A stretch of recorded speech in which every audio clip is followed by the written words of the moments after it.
notre partenaire, plusieurs partenaires avec qui on travaille. On va aller tous les voir un par un. C'est parti, vous venez avec moi, let's go. Comment ça va? Merci de me recevoir. Ça fait plaisir, encore des très beaux bureaux. Ouais, c'est magnifique. Sans partenaire, on fait rien.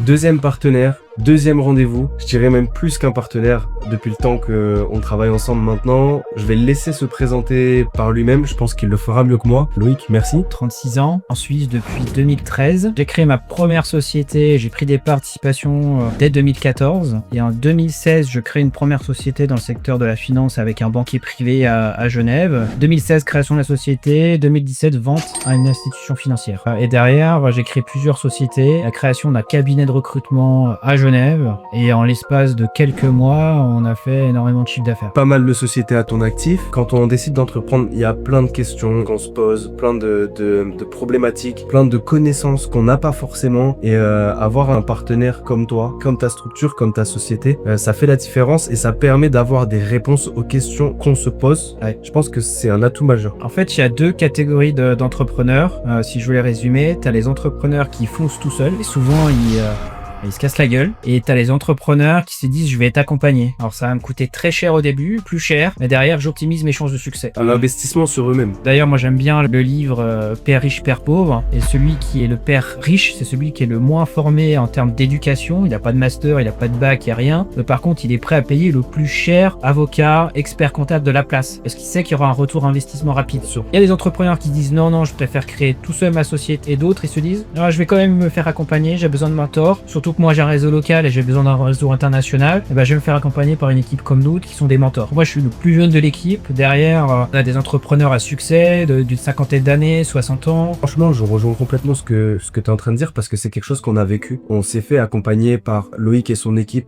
pour développer notre structure et on a clairement vu un avant et un après. En ayant pu rencontrer Loïc, en commençant à travailler avec eux, on a pu rencontrer pas mal de monde, avoir des mentors, avoir des réponses aux questions qu'on se posait et surtout on a pu avancer, prendre une autre dimension. Peu importe le projet dans lequel vous vous lancez, il faudra investir sur vous-même, il faudra faire en sorte de vous donner les moyens et ça, il n'y a pas 36 000 solutions, ça passe par la formation, par l'apprentissage et encore une fois, c'est une phrase que tout le monde connaît et qu'on entend de partout, mais tu seras le résultat des 5 personnes qui t'entourent. Si on n'a pas 3 idées par jour, ça veut dire qu'on n'est pas forcément entrepreneur.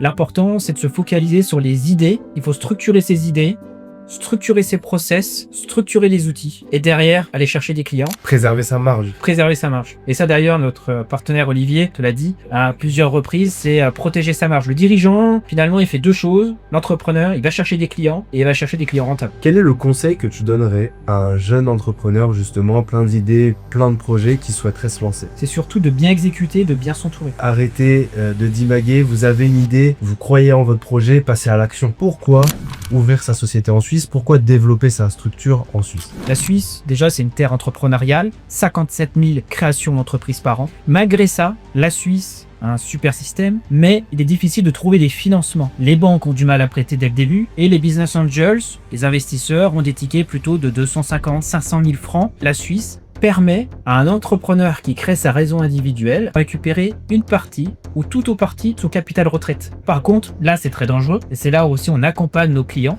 Si j'utilise tout le capital retraite pour lancer ma société et la société fait faillite, ça veut dire que j'ai quasiment plus rien pour ma retraite. C'est ton coffre-fort, tu vas l'utiliser et avec parcimonie et on va le sécuriser. Pour rappel, lorsque vous travaillez en Suisse, vous cotisez et vous avez un deuxième pilier, voire un troisième pilier auquel vous pouvez potentiellement souscrire. Et donc, un Suisse qui travaille depuis un certain moment a ce qu'on peut appeler un coffre-fort, comme tu l'as dit, a une cotisation, a un compte bloqué qui lui servira pour sa retraite. Et donc la Suisse vous donne la possibilité d'utiliser une partie de ces fonds pour lancer votre structure. Dans notre équipe, on a la chance d'avoir des experts en marketing, en commercial, donc pour générer des revenus et de la belle rentabilité.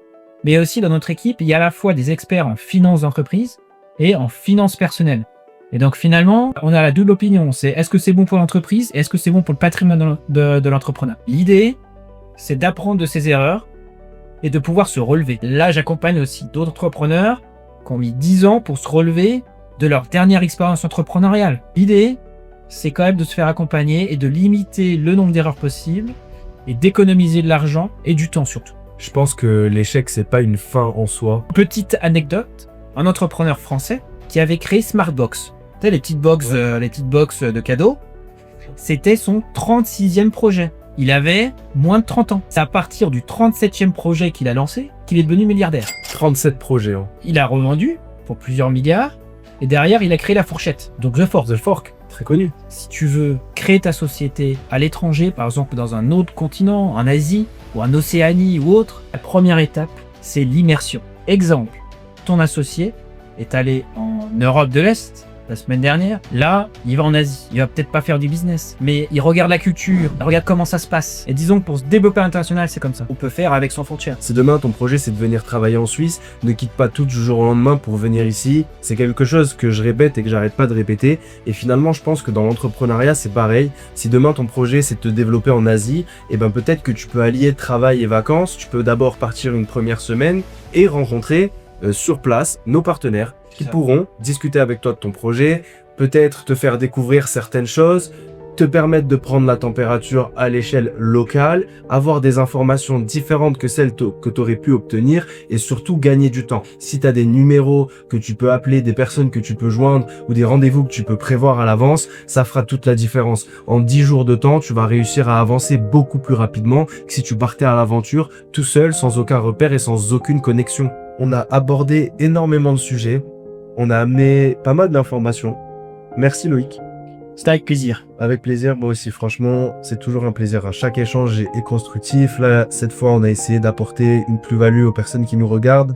Et je t'en remercie parce que tu te rends toujours disponible, tu fais toujours en sorte d'être présent, d'être là et d'amener ta pierre à l'édifice, hein, clairement. Donc vraiment, je t'en remercie et on se revoit très prochainement. Ouais.